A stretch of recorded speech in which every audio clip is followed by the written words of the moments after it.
Bandeko Balanzi alulaka Top Congo FM mbino baye bondima pe bozomo mesano ya kolanda manaka ya magazine politique Top 7 bongo po ya baye balandi biso po ya mbala yambo magazine Top 7 ezali yoko ya ba magazine politique alulaka Top Congo FM moyo kozongela kana bozindo basango nyonso ya motuya oyo etambusaki biso poso mobimba bongo bandeko Balanzi lokola boye biposo ye tokolobela mingi penza promulgation na chef de l'état ya loi sur les réformes oui salimi na kati ya seni mokami ya mboka ndimi mosala oyo ba kilimbe ko basali pona oyo etali maponomi pe boni esengeli ko salima pe banani basengeli ko kamba seni oyo eleko ya maponomi to pe ba kolengela maponomi ya 2023 pe ko ya sima tukoloba ya pe likambo litali matata ponyo ngista matata ponyo lokola boyebi basili ko pesa ye ba pesi déjà bureau ya Sénat bapesi ndingisa na sembo ekolo RDC ko kabongo ko landela ye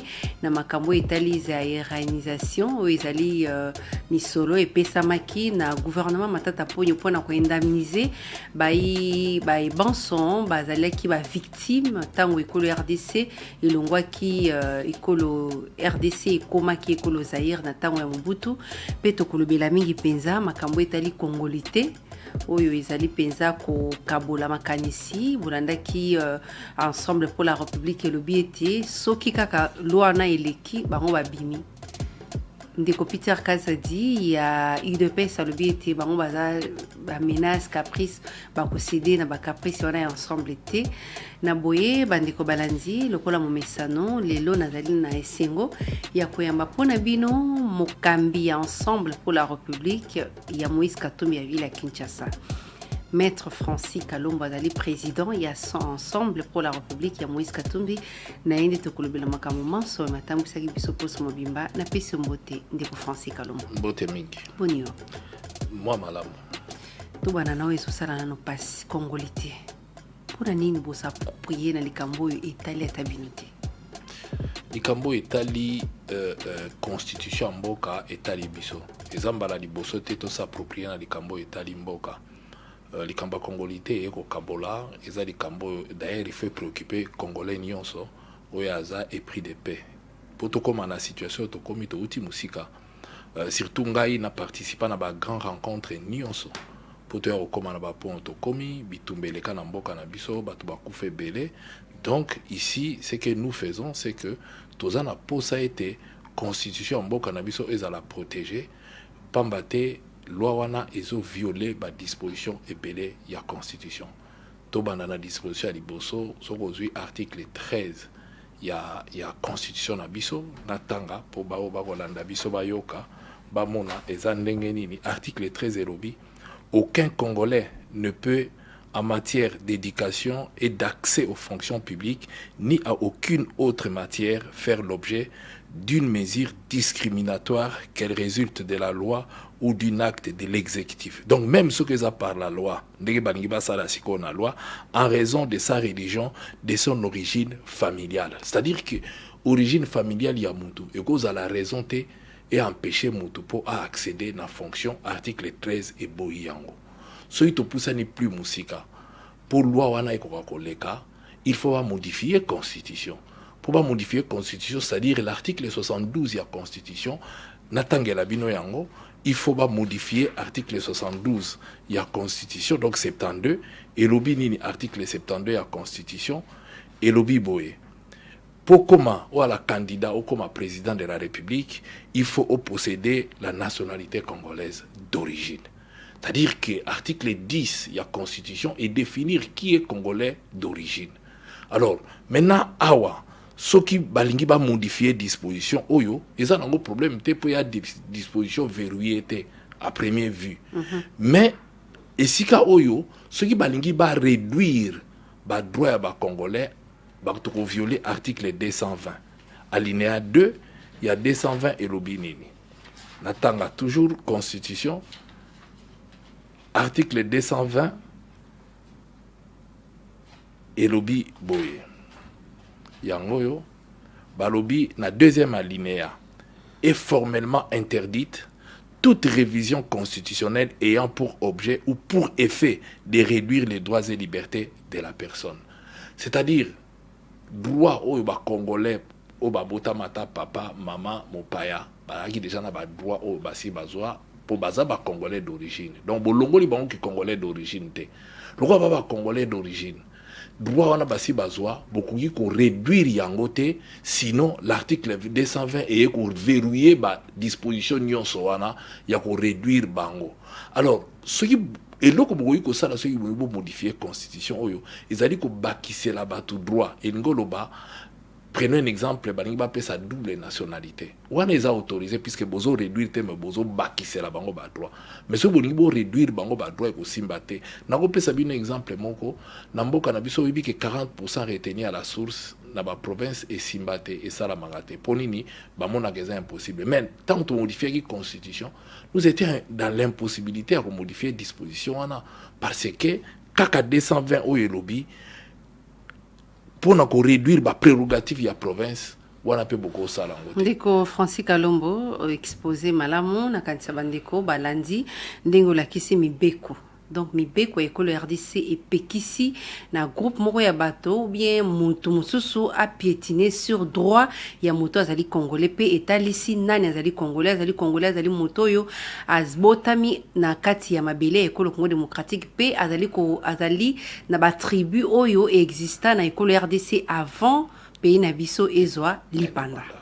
Et loko wana bato uti wapi bitumbeleka ina mboka na biso tito ya ko se mettre autour d'une table et ndetozwa mibeko wana sikawa o participer na yango sikoyo ndeko Francis Kalombo olobi malamu.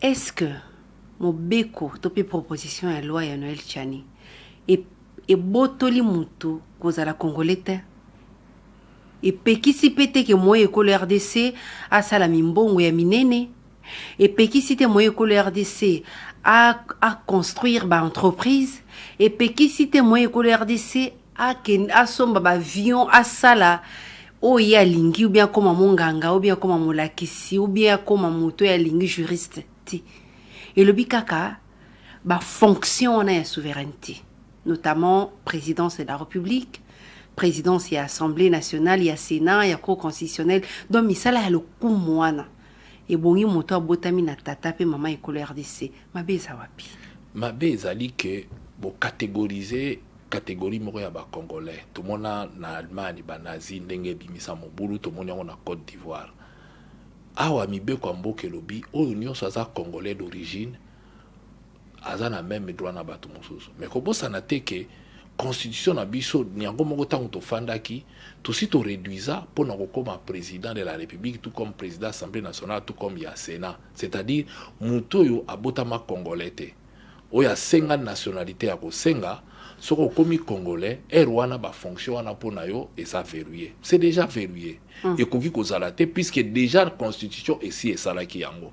Maintenant constitution lobi boye pour réduire ba droit oyo batu basi bazui ba pekisi yango parce que ceux qui balingi ba sale lokandengwana maintenant faut boloba bolongo l'article article 10 bo modifier qui est congolais d'origine.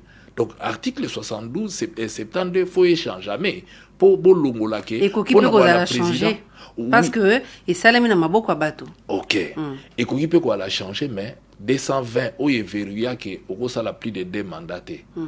Oye verrouilla que la forme républicaine ya Congo ko changer té. Yangwana monique moyen par exemple le président Félix ça la 3 mandats até moyen président Kabila ça la 3 mandats ala quitté.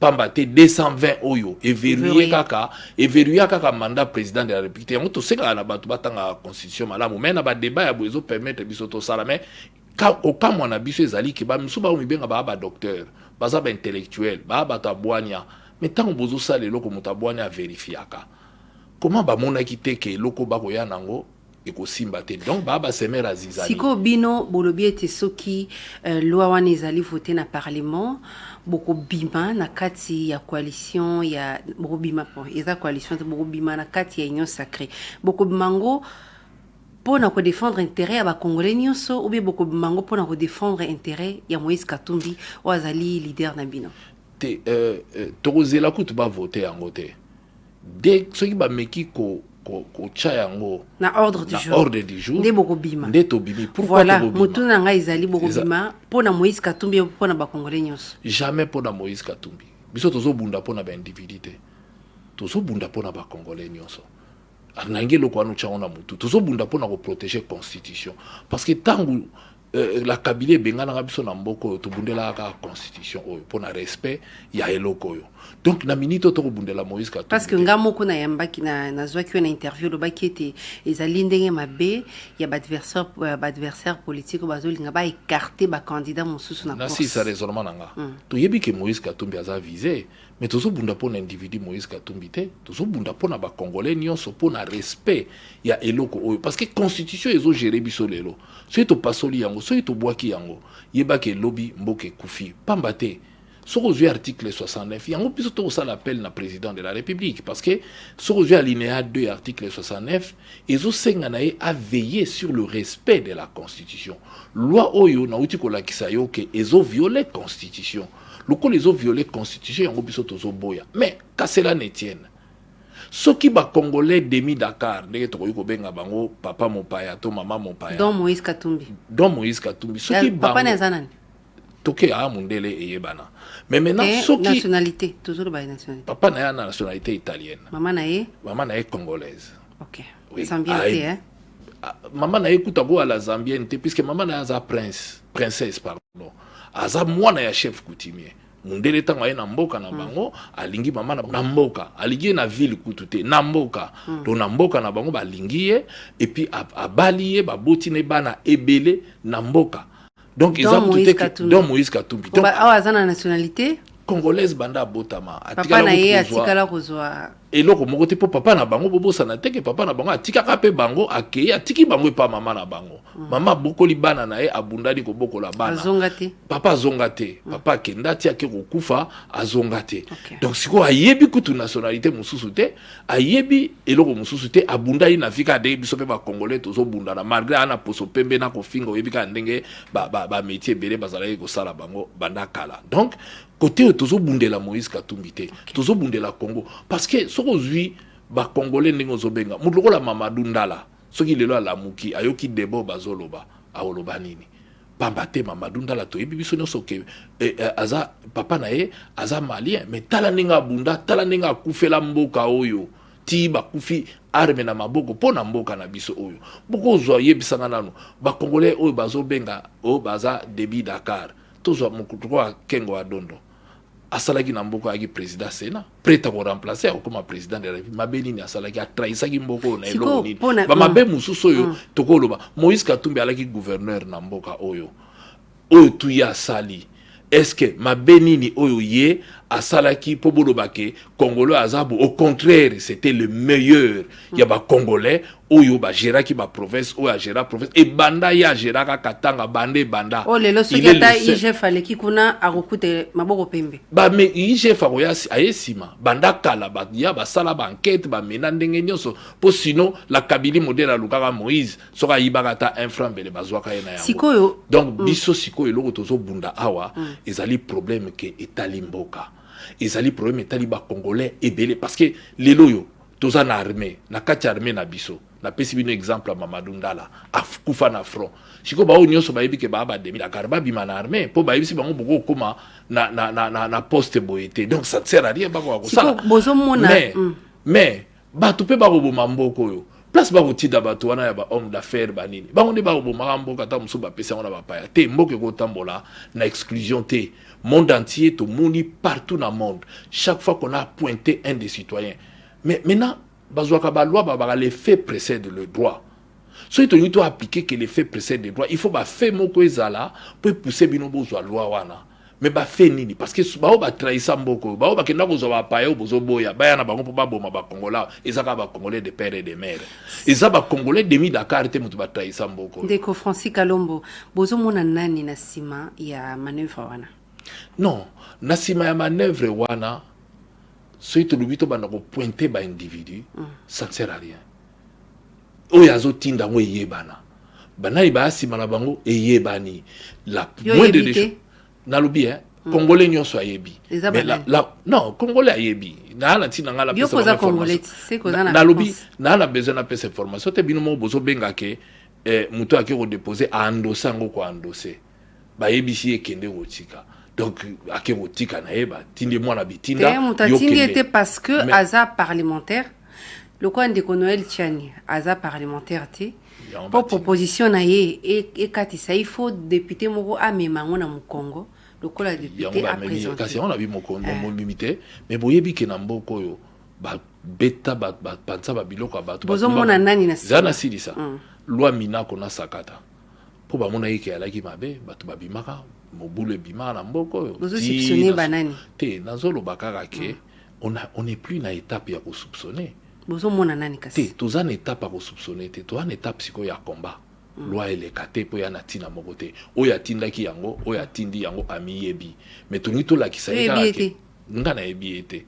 Toni to la kisaika ke loi oyo tindi bakende kotika. Loi oyo zo salisa wana ezo violer mibeko ya mboka. To uti musika na constitution oyo.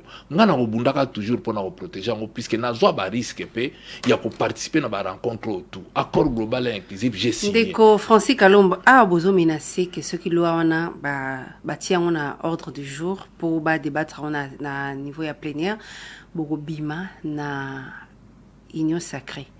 Est-ce que vous avez des conséquences au Kolanda sorti dans l'union sacrée? Mais avant, biso tozo menacé.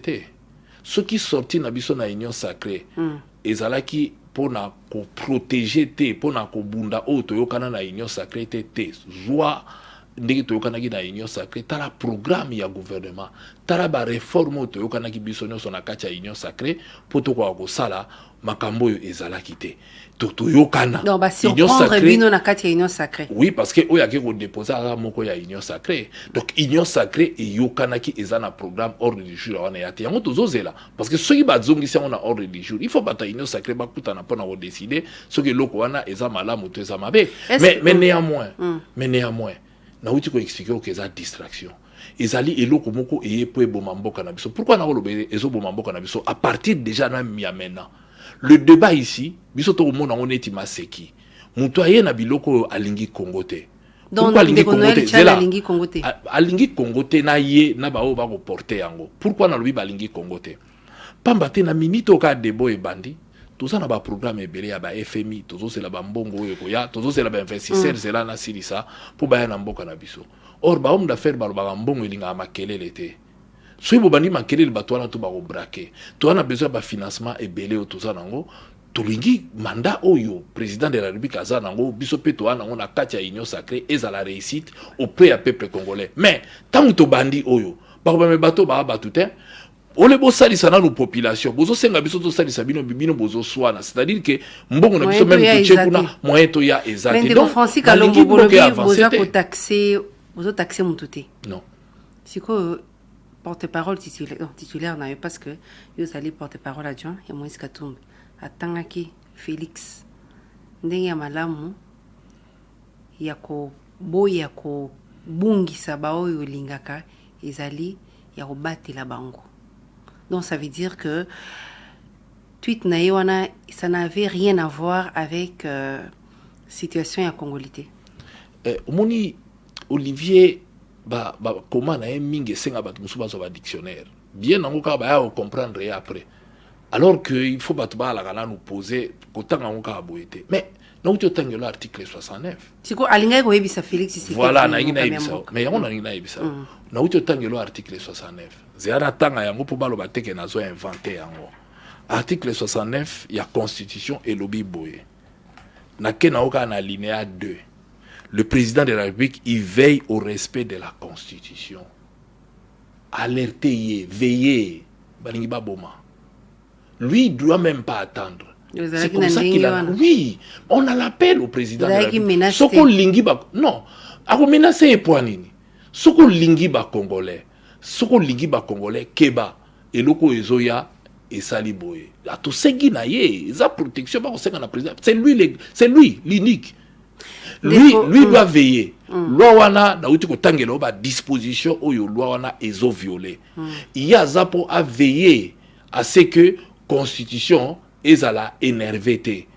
mais sikoyo yebisanga tokobelela nani sikoyo réaction ya ndeko Peter Kazadi et a comprenaki te oyo Olivier Kamitato alingai koloba yango a réagisaki omonaki pe na Twitter alobi nini donc asengi na Olivier Kamitato azala ba retenir à l'endroit ya Félix Tshisekedi. Non, Félix Tshisekedi biso tout photo ala na ba retenir parce que aza chef de l'état. Peut-être ndeka to ucholo babo ebi a tweet moko awa o ba finga eli susu ba comprenaka ba terme na été. Yango to senga na batu nyonso soki Olivier alobi bo donc Peter Kazadi. Mais tozolo bana mutu nyonso soki Olivier akomi ba komana boluka moyen bo tanga ngata 3-4 fois bo ba ko taper dictionnaire ou bien parce que tanga zolo bana président soko lingi ba président lingi ba congolais. Lokola lingi ba congolais fa batela bango. D'accord. Vous comprenez? Donc la lingi na expliquer pe ba o ba comprendre kité a tozo senga na président abatela biso ba congolais.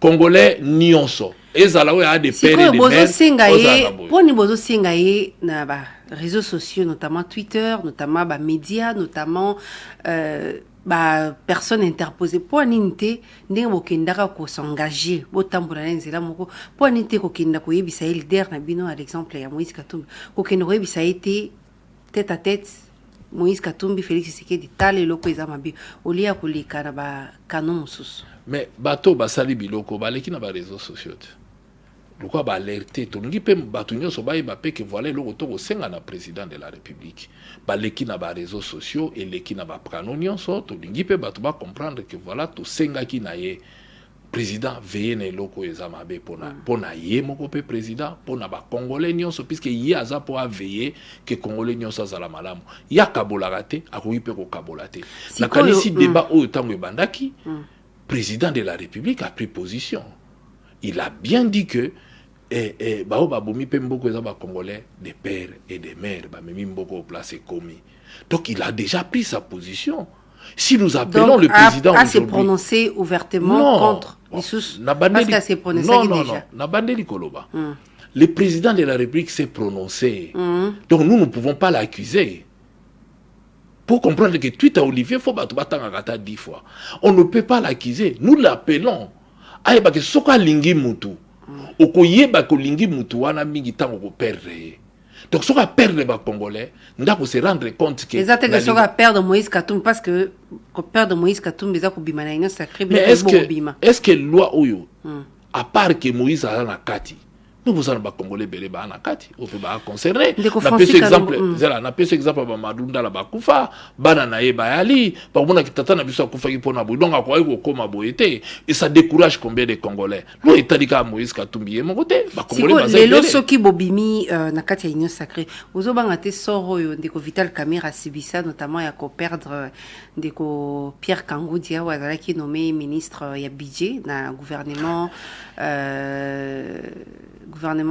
Tibala ekoka kosala mabo est-ce que vous assure que ba député nyonso ensemble o ba komi ba ministre to ba député ba jip o ekopesa mena bango o baza ko croire na chef de l'état ba Rolanda bino mais peut-être ba défection mais non ngai naza prophète te mutu na muta sa sima kama eloko ngana ko yebisa OK histoire ya mboka na biso eza tellement riche na répéta ngo ba faut ba interroger avant d'agir tozana oyo aza premier ministre lelo na mboka oyo azalaka pe moko ya G7 ayokaka mot d'ordre de Moïse Katumbi a démissionnaka a perdre ba perdant on y gagne a perdaka poste na ya ki ministre atikalaka na loyauté na ya kendaki lelo aza premier ministre oyo aza président de la république lelo yo ayokelaka mot d'ordre ya Etienne Tshisekedi akenda na biso na parlement on était élu avec lui en 2011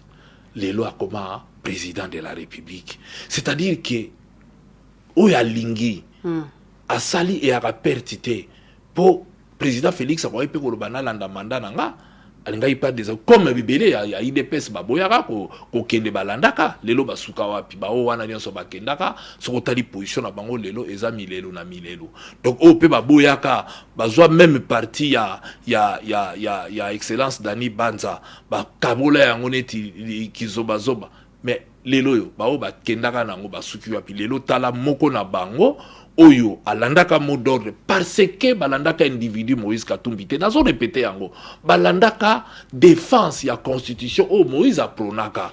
Donc lelo yo na mboka na biso to comprenaka toujours na retard ndenge na uchi koloba awa biso tozo bundela ba individu. Donc boza na confiance ya lelo soki bobimi réponse nangai na ngina ezala mo mukusi réponse à question na boza na confiance ya ba député na bino o ba katisi na union o bozali na bango lelo na union sacrée na bo ko ministre que lelo so bo décider bo se retirer beaucoup mala 70 députés na bino. Non, toi na confiance ta msusu ba kolanda biso ata 100 ata 200. Oh, ata 200 députés pe ba ko loba ba longwe pe. Ça c'est pas un problème. Wane ya ka lobby, nzambe mutayebi lobby. Mais biso soki to kolanda nombre to ba individu tokokaki kolanda boyete boyebi ke totikaka pe la Kabylie zela totikaka la Kabylie na tona chité totikaka la Kabylie batikala ke belé tokenda bakarira pouvoir te et loko biso tozolanda pas ba individu pas les nombres nous combattons et loko moko toyebi ke za noble même na miso nzambe et ala na miso abatu tozobundela Francis Kalombo loko tokubundela zela loko tokubundela mboka même so ito a 2 même so ito a 3 et que ba idée na biso eza malamu et que mboka ko se retrouver à travers ba idée na biso to ko avancer na ba oyo ba kondima to avancer mais c'est normal ba ko pe ba boya ka tangu biso to kenda ka liboso ba tikala na la Kabylie lelo bazolela oza de même avis ya bato baza ko kanisa ete lelo ndeko Félix Ezolinga nzela ezala epoli donc champ libre soit ce qui a postulé akutana na Vital Kamerhe te akutana Moïse Katumbi te ndeko Kabila akutana na ete sa page est déjà tournée akutana na Augustin Matata te ne watu azoloba akutana na poids lourd moko te akoko kutana ba poids mouche oyo akoko tia été ombrage na 2023 oyebi ngana tangisaka histoire politique mboka na biso na tanga yango Dieu merci nazo ba enseigner malamu ba pesanga ba cours bien que je maîtrise na ibsi batu botanga bo interroger la histoire la ndimite ke na makanisi ya président de la République et koyi kozala bongo parce que alobaki nalandaki na nini moko alobi ya na besoin batutu ba postuler ça c'est lui peut-être ndé toloba kaka ndé tozala ko benga entourage ya la Kabylie que ba Corbière bazanga kate ba Renard bazanga kate ou ba koya na ba langage moko boza sucré mokonzi alandi bango et que ba memi mokonzi pe neloko mususu histoire mboka na biso nini okoyebisa na bo bazokanisa ete parce que makambo bezebele yango na ngina loba histoire mboka na biso zo renseigner que la Kabylie aboyaka alongolaka ba candidat ba Jean-Pierre Bemba Batutu Chadari a gagné té au contraire et ça là que fait contraire Batutu biso to une expérience elle dans domaine belé dans le domaine de la musique autouta muto ba yango na moi je suis un politologue 5 ans d'université pour apprendre na ba 2 ans de doctorat ça fait 7 ans c'est-à-dire que ça concurrence na non na linga na expérience na une expérience et un domaine où il y a politique où on a tangeli classe nazo pratiquer ou nazo maîtriser na côtoyer ba grand de même avis que ce qu'a looké à la polele, il n'y a que 2 façons à vous appeler. La première, c'est de négocier avec les politiciens congolais pour faire une coalition qui doit être une bonne coalition pour toquer au-delà de 2023. C'est une négociation.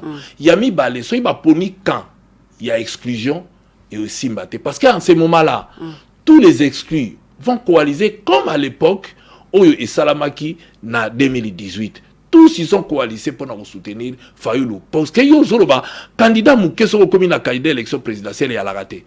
Et Annette n'a pas match tout mona wa équipe oui. Oui, pour tout le monde équipe à Miko quand ils ont gagné a gagné au peut même na coupe de France ata na coupe du Congo pour mona pique équipe à Muké commis. Donc c'est pour dire que ça veut dire que en ce moment-là Fayoulou azalaki surprise. En ce moment-là, nazoya soki osali loko wana peuple amonaka même ba oba batu na yo ba obalukela yo en ce moment là même webi muto a croire na tricherie ata na classe faut ça rappeler dans moi garde-fou parce que biloko de fait les gars ndego l'équité na mona ki la FCC a wasala ki calcul to mi pesi 400 députés to mi pesi mais les loba soki OK na ngambo FCC on obi 2018 qu'est-ce qui s'est passé mais ce qui s'est passé c'est que ba exclure Moïse ba exclure Jean-Pierre Bemba ba tika bandakala ba kansi ba na bandakala mais donc Martin Fayulu batikaki bandimaki te ke Fayulu akoki ko sala to batu mususu ba candidat mususu ba ko sala ba voix mais tala mutu na que ce qui s'est passé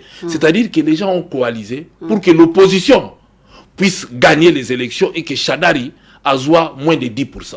Est-ce que vous imaginez que bolongoli batutu bokasi ba ba le mababe.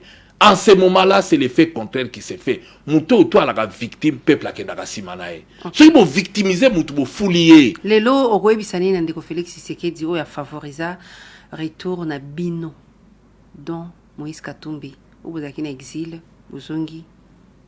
Mais ça bino vaguer librement dans l'occupation. Mais tout ça n'a merci tongo midi pourquoi?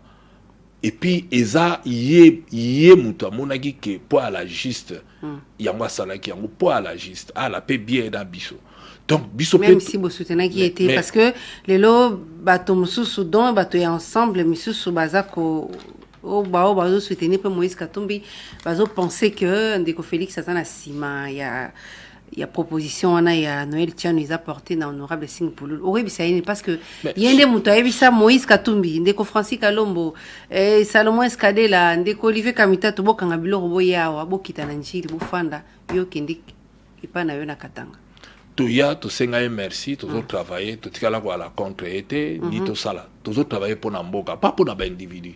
Ce qui président de la République a salé l'oko malamu to bete la ke maboko to ala simana entre autres ngayo yo mais ce qui a salé l'oko to mundi ke ana nzela te ko lingaye elingi ko ba ko lakisaye nini mabia sali mais yon to nazoyat ko linga mokonza po to linga par rapport à mokonza mboka ko linga mokonza mboka ya ko lakisaye ke mokonza mboka eloko bozo sala ezeloko ya mabe eloko bozo sala ezeloko malamu pamba te biso pe to mundi yango malamu alors ko rappeler mutu ke eloko ba ko sala ka o eza ya mabe keba elingolo bate ko lingi mutu oyini mutu au contraire o lingi e pesa na intérêt na ye ozolinga mutu ndeko Peter Kaza dalbi botika na ba menace parce que on est habitué ya ba FCC bande ko loba tango nyoso kaka oh non on veut la rupture et la coalition FCC cache l'autre ce qui ah bozo singa rupture boyebi a conséquence mais biso tozo menacer mutu mokote to ana droit pas menacer mutu te bozo sala nini kasi te mais biso tozo tirer conclusion par rapport eloko ezo ya to moni ki a dangereux pour na mboka d'où bayo ke la biso so bayo ke binote mais mutu na mutako tirer ba conséquence na e d'où bino to biso conséquence na biso elingolo banini ko bima to ko bi parce que loba non yo moko na lobi bien ceux qui ba che yango ndenge torobaki na communiquer na biso to ko bima pamba te ezo mema mboka na mobulu to boko participer ka ndenge to boya katanga China rambo webi biso to budi na 2015 pour la loi électorale o yaka pour na makamba nini donc autant to ko bima pour na nini pour un tolingi mboka na biso mingi de tolingi pe président de la République tolingi te asale parce que loi nezo visé de Moïse Katumbi loi nezo visé to boucler loi nezo visé entre autres ba congolais et belé entre autres ezo violé tala ezo violé constitution loi biso to ba esclave ya document oyo ya mwana tolingi te de deux loi tolingi président de la République ya moto zo alerter parce que yenda azali mutu faut a veiller à ce que constitution o ezale énervé te natangeli o ba disposition na expliquer eza lokolo fani na mwasi na ndaku be na mobali o menasaka na robima pi mutu to ozo kateke mozolo ba ki olinga mutu ozo kateke o menacer mutu alingi yote aboyebisa yote a menacer mwasi alingi yote a menacer autant yo sa okende mama oza mwasi alingi mobali te ola mukajo mo na tongo moni yake aboyebisa yote mais mutu ayebisi yo papa chaque jour soko bimi zela nanu mutu ayebiso alubi papa soko bimi otika ka porte ya kufungama muyiba ko ya kokota keba kanga yango po soko zo kunyaka otika ka porte polele muyiba kokota ka ko boma biso dionso menga na lingo kufate na lingi tobika na yo nanga otokanga ka porte alingi yo mais moi so alingi yo te okoya kokuta ka mukolo moko ase akanga bisaka na akei pa yebiso to lingi mingi tolingi pa moko ya biso to siona mboka oyo poto lukatena se kota na mboka oyo ceux qui bokenda na rozala perdant yé ou bien bino na minitio na lobi il y a président de la République ana sommet des sommets et na linginde o loba entre bino mi balé entre ensemble na Félix na inos na kate inos sacré ceux qui bino bobimi banani ba perdre mais biso to bimi na biso to libi to perdre mais pour l'intérêt général tondimi to perdre na biso ba poste toza nango na bato pe muso ba koboya kolanda biso tondimi, mais pourvu que Congo ait gagné ce qui à travers combat na biso lelo Félix qui était un opposant et président de la République, nous avions applaudi, au moins la Kabylie et Longwaki lelo to participa pe na ko déboulonner FCC. Nous disons bravo, au moins on a participé, pas pour nous mais pour l'intérêt général. Merci. Lobby pe ce qui te perdre na biso ndenge bolobi to ko perdre tondimi to ko perdre na biso, mais ce que ça pour Congo est gagné biso to gagner Rwanda to ko gagner pour Congo ko gagner, mais ce que Congo est perdre tu préférais perdre sans biso. Moïse Katumbi a une ambition en 2023, mais na lobi c'est totalement légitime. Moïse, c'est un homme qui a accepté de faire la politique en République démocratique du Congo. Il a des ambitions. Mais ces ambitions, aujourd'hui, notre préoccupation, ce ne sont pas les ambitions de Moïse Katumbi d'aujourd'hui. Notre préoccupation aujourd'hui, tu as une union sacrée pour te résoudre les problèmes à Congolais aujourd'hui. 2023, tu as la yango tant tu repousse à la pembeni. Mais les préoccupations na biso ezali que peuple promesse programme union surtout là qui na ngona kati ya union sacrée o ba député na biso ba votaki na kati assemblée nationale ezala applicable. Yango moni to beti bravo. Na peso exemple mokoka. Tant Moïse Katumbi na programme na président de la République albaki to yi ko sala ba milliards 100 milliards to atteindre on a 5 ans pendant quinquennat na ba mona ki ne tazoko ça. Lelo oyo tant président de la République a nommé Batu Likolo ya DGI. Na participé à la discussion na mutumoko. Muto bache Likolo ya DGI azara ki soki directeur te comment mbala moko bacha ye. Mais zela chité sikawana. Mais tango balobaki yango. Mais ngai na discussion na batu na non. Il y a un problème de personnes, c'est la volonté à mutu. Mais les loyo totali 2 mois yango a doublé recette. Nous disons bravo. Voilà au moins quelqu'un. Ce sont les personnes. Ceux qui te lobby que l'on boyko salamanamboka la biso que budget toza lango eza mukeko kenelikolo. Il faut que des hommes et des femmes au bana ba responsabilité basala. Tout le monde IGF et doubler recette et population. Mais il faut banda ko mata après ba kabolangote. Merci. Le coup les bandits mais il est là. Et sous kana niveau na bangote, il faut que bato pe ba na ba province parce que les provinces baza pe na ba recette bero bazo. Bango pe ba ça la pour économie et ça la booster parce que tant que Moïse a qui gouverneur, tout le monde a qui a participé province et mata. Si chaque province ba salindenge DG bazo sala bata DG coup de chapeau na bino, mboke ko mata. Mais ce qui biso to kalima. Et ça passe. C'était le sujet principal. Bandeko Balandi.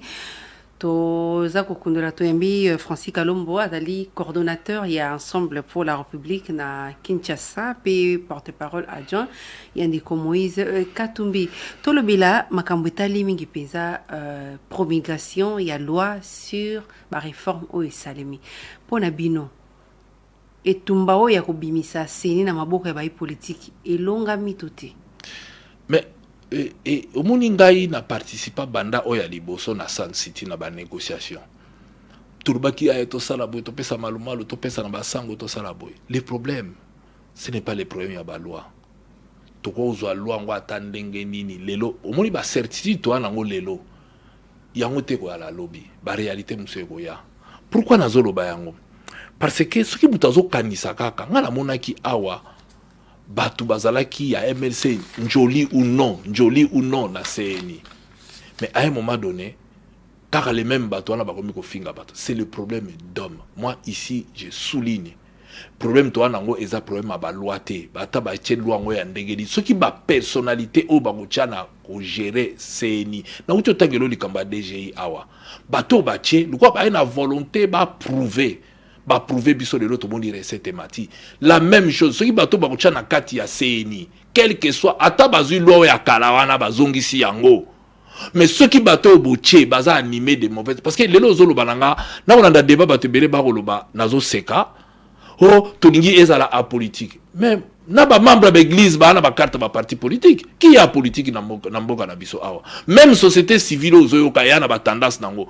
Tala société civile ka o ya kenda tendance bo, ya kenda tendance bo.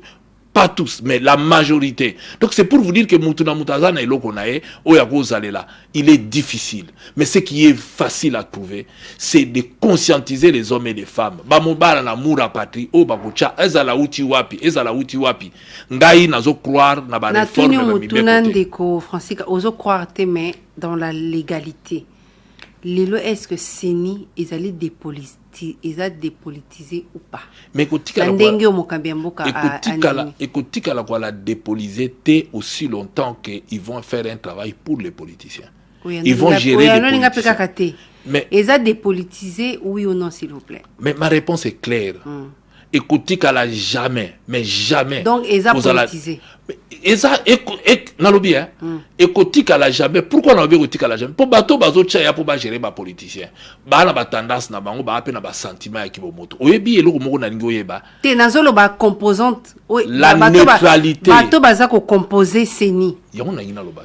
Et belé, bah, outi, na ba parti politique. Alors que, et sengeli muke ba utana parti politique et belé ba utana ba confession religieuse pour na yo au monité que parce que le lot de Martin Fayulu la lobby était modèle de Félix Tshisekedi a sali ya ko sala nyonso et que a promulgué loi wana azo bongisa déjà fraude électorale en 2023.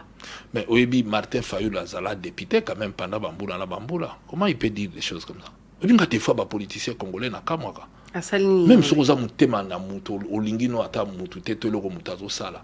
Mais na biloko musoko imputant na mutu te. Ce n'est pas que na côté la président Félix. Martin ne peut pas dire ça. Na niveau nae candidat président de la République, il veut gérer le Congo de demain, il peut pas soutenir ça parce que le président de la République ne fait pas de loi. Il ne peut que promulguer au bout de 15 jours s'il le fait pas. Hein? La loi passe. Ce qu'il peut faire, c'était d'envoyer. La loi est passée à la Cour constitutionnelle. C'est ça le devoir d'un président de la République. Mais lui qui était parlementaire, qui l'est encore jusqu'à aujourd'hui, puisqu'il a été élu, comment il peut soutenir des choses? Même au lingo imputé Moutobiloko. Tout à l'heure, tu as rappelé à moi, tout Chabouania, na auto sala. Ngaïjou na olinga critiqué Félix Awan, na bachena, ekozala po na problème na Monique Yango, na osala yango, na go hésité te, na ndengwana, na salamandengwana, na gotika la ndengwana. Mais na ninga injustice te. Na boya injustice. Oh, Martha Lobiwana a zobi batou. Et ça injuste. Le président de la République ne fait pas de loi. Le président de la République promulgue. Et s'il refuse, Martha Yebi qui na constitution na biso oyo. Au bout de 15 jours, ce président promulgue en Moteba, la loi entre en vigueur. Ce que le président a le pouvoir de faire, c'est de renvoyer la loi. Hein? Na seconde lecture, il y a des choses où ils ont conformité à cause de na niveau du Parlement. Mais puisque cette loi est passée par la Cour constitutionnelle, qui a jugé qu'ils sont conformes à la Constitution, dans l'article 69, le président n'a comme mission que de veiller à ce que la Constitution est à la énervé, article 69. Quand il prend cette loi, il les trouve comme ça. Il n'est obligé de le promulguer. Nous avons vu en Belgique. Donc, quand il confie que c'est que d'amoni yango ezalaki perfection yango a promulgué yango. Disposition mon côté est indiqué awa. A renvoyer yango. Te a koki ko renvoyer à pouvoir y renvoyer, mais il faut motiver pouvoir à renvoyer. Il faut par exemple place à Leba Tchakila. Non, à place à Leba Tchakila bozongisa yango. Mais avant d'en arriver là, cette loi est passée par la Cour constitutionnelle. Siko pona nini kasi aboyaka Ronsard Malonda parce que le biete azana pouvoir ya koboya ti azaka na pouvoir ya ko promulguer. OK, Ronsard Malonda aboya ya boya Ronsard Malonda te. PV ya nini o basayela ki Ronsard Malonda. Il a écrit na parlement. Na yoki biloko boyina bozongi selanga batindango te. Bisiko lenga sani. C'est ça mais l'histoire qui passe dans makati ya biso. Politique te. Mais dans le bien, tout au salaire que ça politique. Un homme politique ne fait que de la politique, même le gestionnaire. Politique dans le sens que ça manœuvre politique te pour yemoko alinga ki azwa makambo na maboko. Mais même galala défaut dans la franc parler dans. Même ce qui est manœuvre politique, mais il faut qu'on fasse éviter ces moutons alinga ça la manœuvre politique, pour éviter ces pour passer occasion en até. Il y a un ba politique pour ça la makambo malamu pour adversaire na yo face aux évidences azanga ndenga okima. Mais ce ko pesi mutu passe en ordre ba ko cha obit. Même ceux qui ont la manœuvre politique, banani ba pesier passe. Bango moko basala ki ngomba. Martin Fayulu a sengi dans la confession religieuse notamment ECC na Senko batinda ba délégué parce que loi wana ezana ba écueil donc ezana ba mbeba ebele. Mais Martin Fayulu a député. Biso ba député toi na ba commission tango loi yaka to kota na kati ya loi pour to corriger yango to amender yango. Azalaki n'a largement le temps. Azapé n'a pas membre na na kati. Lui, il a préféré entrer dans la contestation. Ok, mais les gens ont travaillé cette loi à niveau du Parlement. Maintenant, dire aux confessions religieuses de ne pas respecter la loi, est-ce que ça c'est responsable? Parlons vrai. Pour respecter la loi, attention que salemi nandenge sengraki et ça le maté parce que même ma confession religieuse bandaki ko senga pe dépolitisation ya seni. Tout le monde a zo senga dépolitisation ya seni entre autres biso ba tout ça là qui loi wana. Mais boza ko appuyer promulgation puis cette dépolitisation dans notre esprit, ça ne peut provenir comment? Prenons un exemple. Ba sengi parti politique songolo na pakala yo foti na ba délégué na yo.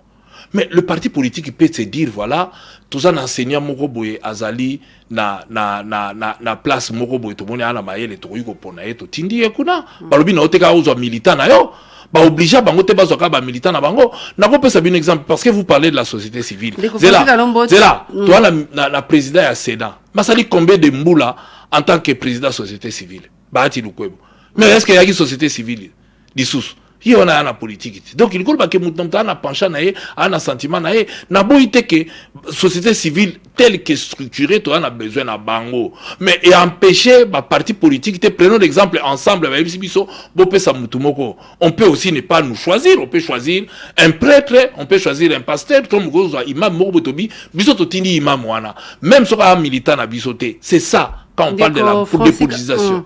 Ndeko Francis Kalombo makambo itali Augustin Matata Ponyo olelo bureau ya Sénat et pesi na cour constitutionnelle makoki ya ko sambisa ye pesi makoki na sembo ya couleur RDC ya ko sambisa ye na makambo itali indemnisation ya réalisation et lingi ko baite donc batoyo ba victime ya oeliko maréchal Mobutu Kotaki ba entreprise nyonso ezalaki ya mindelo ekomaki ya ba belge oyo elongwaki ya mindelo ekomi nyonso tout ekomaki ya Zaïre donc ba indemnité ba personne indemnisée wana bazalaki devrait être bénéficiaire ya ba frais et indemnisation pendant que Matata Ponyo était premier ministre de ba frais on ebimaki siko cour dans sembo ezali ko funda été ezali na ba fictif donc bato yo bazalaki même pas ba victime bazwa bambongo misusu bayaki peut-être ceux qu'il faut ba indemniser peut-être na pèse exemple hein,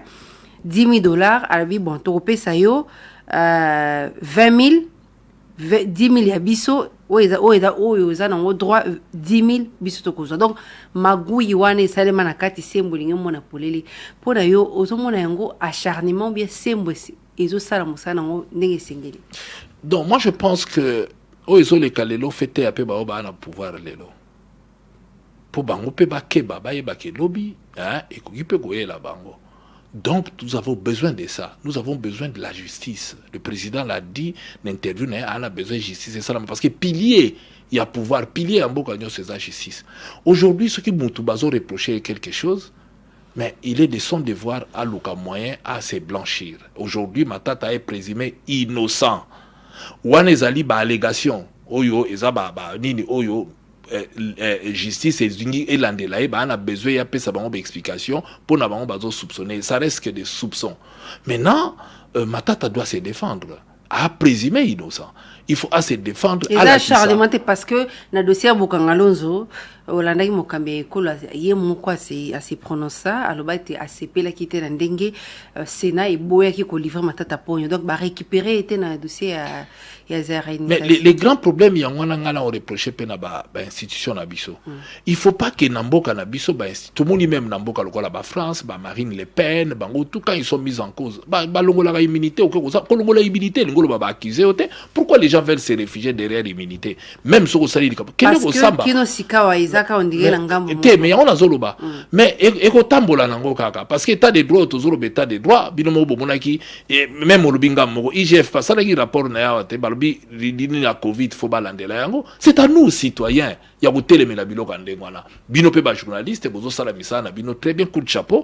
pour les autres moni pe que depuis union sacrée et fandipe tout ce monde que moi liberté zokota même banungu nungu ezanano hein parce que zozangate mais tout ce pour ça mais moi je dis simplement que kofunda elingo lobate que ozana tort kofunda elingo lobate que mutuana ayiba ki ya solo mais il ba yaka représenter ba moyen de défense na on a ligi Matata ça la politique ite menanga ça la droit à présenter ba moyen de défense na ba innocenté mais ne kasela ne tienne ndingo zolo ba wana vomi ba kuta opete ne loko wana mais deux poids deux mesures ndeto lingite to mona awa batangela biso makamba Albert Yuma et chauffa awa lelo mutalobela yango lisusu azate est-ce que mbongo wane bungaki to bungaki te Albert Yuma utangi de côté ngongo te mais yango nazoloba te na bandaki na wana te ya covid eteni ndenge batangaki na bata IGF ba bimbongo ya covid ba place kete la même chose donc procès il y a 100 jours ngala kalanga na moni ndenge bato ba tomboka ba mona ke likamba 100 jours yete un peu partout les gens se plaignent. Nous avons besoin de tout ça. Donc au moni na mboka na biso ce qui est vrai c'est que ceux qui balandi mutu et loko ngala lingi to éviter to tunaka pourquoi ba rolanda e ba reprocher de quelque chose mais loko biso photo ça tobi kingandi pe lisusu yepe ba nini batuna ye mais soki tokomika ke ta balandi on pourquoi bolanda été lelo na mboka na biso le Congo a été très mal géré. Le Congo a été très mal géré et que to développement mboka na biso te bato bazo nyo comme lelo po ba misusu bazwaka ba mbongo à l'état ba tiena ba poche na bango et ceux qui lelo ba décider ba landa vaut mieux ba kuta yo te que ba kuta yo lelo totala ba komo bwaka ba misusu di banda poni les gens se sont donné les maisons de l'état to komi ko kende pene na yo ngolo balanga siko bato ba mpesa ki banda ka l'état lelo ba bengani bango ba suka kana ko bengana bango faut ba répondre na ba acte ba pour que la postérité ba koya lobby basala lisusu ndenge wana te magazine top 7 ya mokolo malelo ndeko Francis Kalongo s'il vous plaît nazana mituna na tikali na ngomi baleto misato ko yanolanga vraiment explication te ya tikutak question réponse ndeko Moïse Katumbi azali coordonnateur ya Lamuka. Oui, ça fait combien de mois? Mais ça fait depuis Azwaki coordination na et tikali quelques mois na et sous la tête ya Lamuka pour kotikela ndeko Jean-Pierre Bemba. Activité déjà salée en tant que coordonnateur à Lamuka. Mais en tant que coordonnateur à Lamuka, tous en activité tous préparé karaté. Té ko préparer té na ba o déjà salé. Activité nion so ya ka préparer. Oyo bi Lamuka. Na zo ba préparer té a salé déjà ngana opeswe a salé déjà a Holanda 4 mois. Origina si ça va répondre. A Holanda 4 mois a salé déjà nini. Mais na ina si ça va yebisa. Oyo tout basala na Lamuka pour communiquer et bima na Lamuka avant bazwa décision na Lamuka ezalaka collégial. Faut bango 4 ba décider pour ba PC donc on a combo. Tozo tanga Martin Fayulu na Adolphe Moussouti tozo tanga Jean-Pierre Bemba na Moïse Katumbi. Mais tout ninga question comme na opesore ya no vraiment clair. Avant décision et bima na combo ya Lamuka. Il faut que les 4 bayokana ti baza 4 au bana président. Martin Fayulu na Adolphe Moussouti bazala lisusu na binote. Mais so bana bisote c'est que ba créer les gablo na bango mususu et que même balingi ba benga ngo Lamuka eza Lamuka format ya Bruxelles te et ils ont respecté charte ya Lamuka te. Yango lo na ina biso OK. Na kati ya nini kasi depuis Moïse Katumbi asali. Mais yango lo na asali nini. Mais yango lo na ina expliquer. Avant au sala et loko activité na Lamuka tanga règlement na biso na kati ya Lamuka. Il faut bango 4 va décider voilà mais ceux qui va décider te au sala yango à titre individuel donc le quoi va décider te moyen ba sala yango Moïse est esclave ya ba texte donc au monde de la constitution est-ce que baza en bon terme entre Yé Martin Fayulu et Adolphe Moussouti pour ba fanda ba sur la Muka ou déjà Martin Fayulu ba Yé Adolphe Moussouti ba zo signé comme ba coordonnateur en exercice mais baza na bango te bon yango lo zizani te lo la mbatu Moïse a esclave au monde est au bout de la constitution ndenge pas zo respecter ba texte ya la Muka aza esclave ya ba texte aza esclave la union sacrée azo respecter ba texte mais la Muka pekisi union sacrée mais l'accent à texte nul part ba pekisi au contraire oui na lobby au contraire indépendance nango eza garantie na texte parce que le président est parti na parti aza indépendant ya ko engager parti na ye wana to yebi yango sikoyo ya wana to salaka sikoyo tant que bakofanda te donc mandat ya Moïse Katumbi ya 6 mois ya plaque tournante wana yoko likakabo mais ya muzito ile ka bongo ta action ya salaki te yo na tout une question mais salaki loko te ce qui ba salité et salité eza loko la muke ezali état d'esprit Moïse Katumbi azui mais pour azwa yango na uti ko la kisa eza dictature te. Ça, c'est Fayulu qui a fait sa dictature. Parce que tu ne peux pas vouloir gérer un pays dans une démocratie, réclamer la démocratie et être un dictateur. Si tu es un dictateur dans une démocratie, tu ne l'es pas, tu n'es pas un démocrate. Il faut pour Nakamoko, il est dictateur, c'est comme ça qu'il peut prendre des décisions unilatérales. Moïse ne l'est pas. Mais Moïse est respectueux des Moïse textes. Katumbi, tout le monde a un document à la Mukati, mais entre-temps, Moïse, tout le monde a quand même. Mais il y a un autre Bazo signé entre Yéna Adolphe Moïse. Mais si basali li gablo na bango, bazo violer oyo tolu, tolanda bango. Puisque tolanda bango te, nous sommes respectueux des textes. Ni no koloba na bao bazo banzaï que lelo, ceux qui bobimi na union sacrée, parce que ceux qui loa na eleki, on l'espère qu'il est caté, ceux qui bobimi, beaucoup renforcer l'activité dans la Muka. Non, biso toko respecter ba texte à la Muka ndenge ezali, pour toza na kati à la Muka. Mais on n'est pas venu renforcer les individus parce que ben individu balobi boyena boy. La Muka est un individu, c'est un présidium ba décider ba sinaka bango nyos. Nous, toi on a besoin que tolanda kambo tolanda toza biso moko. Ni no koyebisa lelo na même tolongwe toza biso, toza ensemble pour la République, toza na eloko tolandaka, eloko tozo défendre, c'est-à-dire mibeko ya mboka na bien-être. Bolobi que makambo etali ya loi ya congolité tolongi to soki sabande ko balandi ezalaki débattu te ezali inscrité par rapport à ndenge boyokana. Est-ce que vous confirmez que balobaye ki lelo ndeko Félix Tshisekedi ou bien UDPS ezalaka moi pas si à respecter l'engagement? Bon, mais est-ce que parce que au lobby d'anga que Peter Kazadi a défendre loi yango lobaki na qui défendre était à lobby que libre quoi appuyer loko wana to que té à lobby à liberté à lobby exactement que boza ko s'attaquer par rapport à tweet ndeko Olivier Kamitatu et puis ndenge bolobaye te beaucoup bima yango lobby yango na lobby na OK biso toza respectueux ba texte ezala qui discuter et ana kati nini ya abantante na bino ya kati no sacré ezalité ezala qui pété donc il y a eu violation.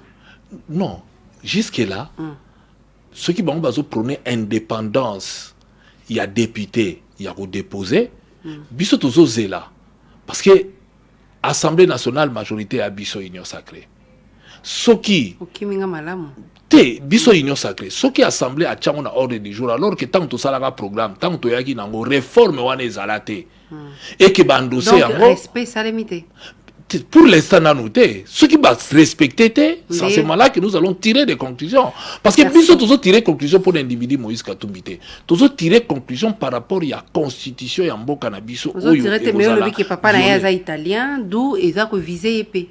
Il n'est pas Ali, mais nous ne nous battons pas pour lui. Moïse passera. Moïse passera un jour. Mais ce que nous voulons, que les Congolais, Natangelo Mamadou Dala, Natangelo Batebele, que les Congolais, peuvent aller des pères et des mères, mais prenons un exemple, parce que moi, na Fayulu, ceux qui parlent comme lobby président de la République, donc à recommander. Alors que tous mona azobunda babotami awa bazana biso awa tozobunda na bango. Non, à un moment donné faut réfléchir. Tozobunda la Moïse Katumbi, tozobunda tous les Congolais.